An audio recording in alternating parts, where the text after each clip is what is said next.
Ito nga pala yung aking bagong project ngayon na pinapolish ko tong ilaw nito. Ang kulay nito dati ay kulay dilaw na. Tapos dahan-dahan ko siyang lilihain at papakintabin ko, ibabalik ko sa dating kulay niya.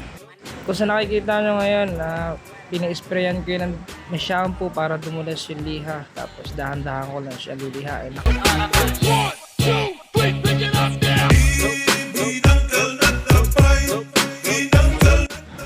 Ang mga ginagamit ko pala dito ng liha ay 1,000 tapos 1,500 na liha. Tsaka tapos ngayon pag napatuyo ko, natanggal ko na yung tubig, lalagyan ko lang siya ng tape. Pero kung di pa kayo sanay magliha sa mga baguhan pa lang, sa gusto mag DIY, mas maganda bago kayo magliha, lagyan nyo na siya ng tape. Pero yung tape na ilalagay nyo, yung maganda, yung madikit talaga. Para pag yung natutubigan siya, hindi siya basta-basta natatanggal. Kaya ko nilalagyan ng tape yan para pag yung magpapolish ako, gagamitan ko na siyang makina, hindi ko matatamaan yung pintura. Kasi masailan yung mga pintura natin pagdating sa mga kantuhan. Yung mga corner na yan, andyan yung mahihina ang kapit ng pintura at saka mas mabilis matanggal ang pintura. Siyempre sa paggamit ng makina dapat dahan-dahan din para nakikita nyo kung tinatamaan yung gilid ng ating pintura o hindi. Dapat dahan-dahan lang din para nakikita nyo yung pinagdadaanan ng makina natin kung natatanggal ba yung dating gasgas o hindi, yung pinagdaanan ng liha pagdating sa ilaw. Habang minamakina nyo, yung nilampasan nyo, titignan nyo kung tinatamaan yung mga pintura sa gilid o hindi, tapos kung natatanggal ba yung gas-gas sa dating pinaglihaan, kasi niliha yan para makita nyo kung natatanggal ba o hindi. Kung paano ginawa sa kabila, ganoon din sa kabila ang gagawin. Kung niliha ko rin dito sa kabila, lilihain nyo rin dito sa kabila, tapos titignan nyo kung pantay yung kulay o hindi pagkatapos mo siyang mabuffing, kasi baka mamaya kulang ka dito sa polish sa kabila pala na tanggalan mo yung pag-polish, kailangan pantay din para pantay din yung kulay niya. Sa mga gusto mag DIY, panoorin nyo lang, tapusin nyo lang yung video na ito, makikita nyo kung paano ko siya ginawa, kung paano ko niliha dito sa kabilang side, pero din ang gagawin nyo sa kabila. At kung hindi pa kayo kontento sa ganong kintab, pwede nyo pa siya i-polish ng polish hanggang sa kumintab siya ng kumintab. Pero dapat titignan nyo rin kung natatanggal yung lacquer o hindi. Gagawin ko dyan, step 1, step 2, step 3. Wool pad nga pala yung ginamit ko dito. Tapos niya susundan ko siya ng step 2 na foam. Tapos ang susunod ko yung dual action na makina. Tapos ibang chemical naman yung ating gagamitin. Yung mga chemical na yan, yung mga ginagamit na pag ceramic coating. Basta made in German, magagandang klase yan yung mga gamitin nyo. Yun ang bilhin nyo sa gustong mag-DIY. Yung malalaki kasi itong ginagamit kong bote dahil ceramic coating kami dito, polishing, interior detailing, exterior detailing, kaya malalaking bote yung ginagamit namin dito. Tapos sundan nyo lang siya ng foam, sundan nyo lang yan, yung foam ulit yung ginamit ko, step 2 naman yung gagamitin ko ngayon. Yung foam na yan, yung tinatanggal na yung mga unang gasgas ng step 1 para mas lalo pa siyang kikintab lalo. Tapos yung step 3 naman, mas kikintab pa siya lalo pag ginamitan mo siya ng step 3. Mapapasin niya mamaya, iba na yung pinagkaiba niya. Tapusin niyo lang guys, at kung gusto niyo magpagawa o magpaturo ay mag-message lang kayo sa amin. Message lang kayo dito sa amin sa mga gustong matuto at gustong magpagawa. Mr. Window Curtain Installation Services. At pwede din kayo tumawag sa number na 0977-311-0839. Kung mga kupas na ang pintura, pwede kayo mag-message sa akin or tumawag sa number na ibigay ko niya para kumintab ulit yung mga kupas na pintura.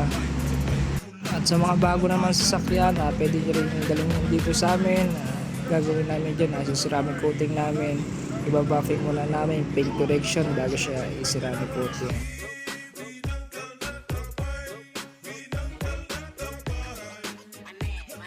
At meron din kaming tint para sa mga bagong sasakyan o luma na, sa mga fade na yung mga kulay ng inyong mga tint at mahina na ang heat rejection. Meron po tayo dito mga nano ceramic tint, magic tint, premium tint, carbon tint. At meron din tayo sa bahay, commercial, building, office. Marami po kaming kulay ng tint pagdating sa bahay. Kung gusto niyo po ng privacy, meron din po kami, hindi kayo makikita sa loob ng bahay nyo. Meron din po kami mga clear Yung mga clear naman po ay nilalagay po kalimitan sa mga kainan, sa mga department store para nakikita pa rin yung loob. At syempre po malaki po ang itutulong yan, makakabawas po yun ng init. Yung aircon po natin, hindi po natin masyado mapopwersa lalo na sa sasakyan. At ganoon din po sa mga bahay o makakatipid din po kayo sa kuryente.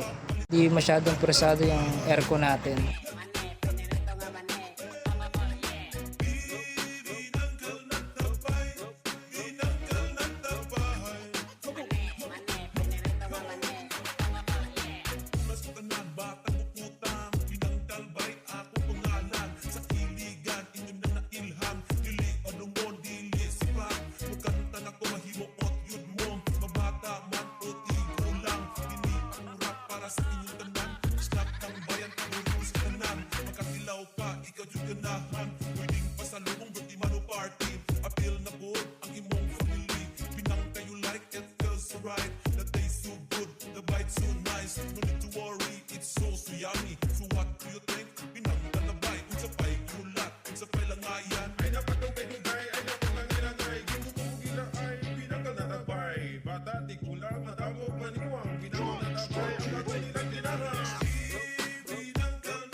Idol mo tong galo, patago mo sa loob.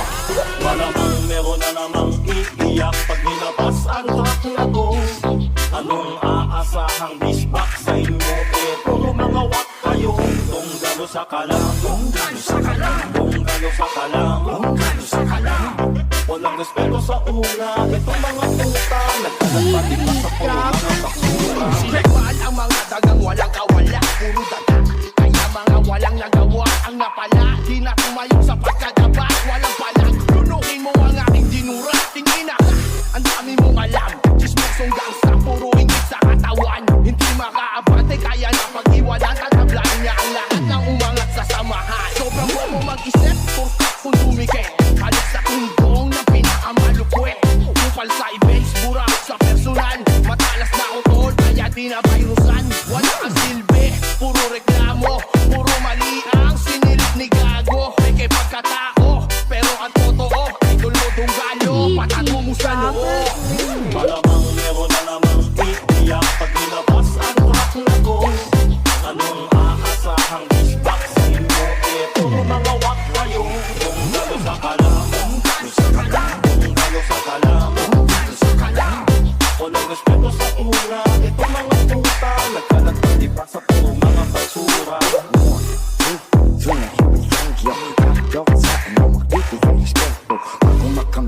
Matuto ka magmano, gumaman sa nauna para hindi taglag. Pag hindi mataas, nakakapangahas. Respeto na laslas, makakamagulas. Hindi pinaiiran ang angas ng dahas. Cause even kings, may respeto sa alas. Ang payo, alang paalakin nakakapagdire-diretso lahat. Umiwas sa pura, huwag mong kantiin ang bumo, kayang paslangin. May respeto, pinanin sa rin ang aaninin. Respeto, bibigay, respeto, babalik. Kung ayaw mo, huwag mo, just suck my dick. So ngayon marahil inyo ng alam. Damn, what's up, yung balo lang sa kalam. Malamang meron na namang iiyak pag nilabas ang track na to. Anong aasahang bisbak sa inyo? Puro mga wak kayo. Tunggalo sa kalam, tunggalo sa kalam, tunggalo sa kalam, tunggalo sa kalam. Walang respeto sa una, itong mga puta nagkalagpalitak sa puro mga basura.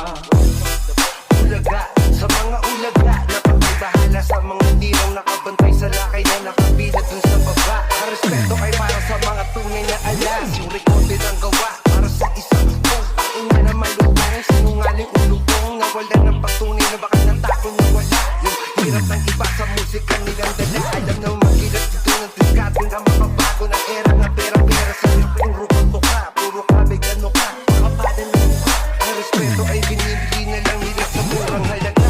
Mga tunay pa ba ang magpapakumbaba? Ang tawag na natin sa tutin, makakapadamputin. Kung sa kupo hata-hatak nila rapi, Kuya Edwin, Kuya Ben. Puta, here we go again. Malamang meron na namang iiyak pag nilabas ang track na to. Anong aasahang bisbak sa inyo? Puro mga wak kayo. Tunggalo sa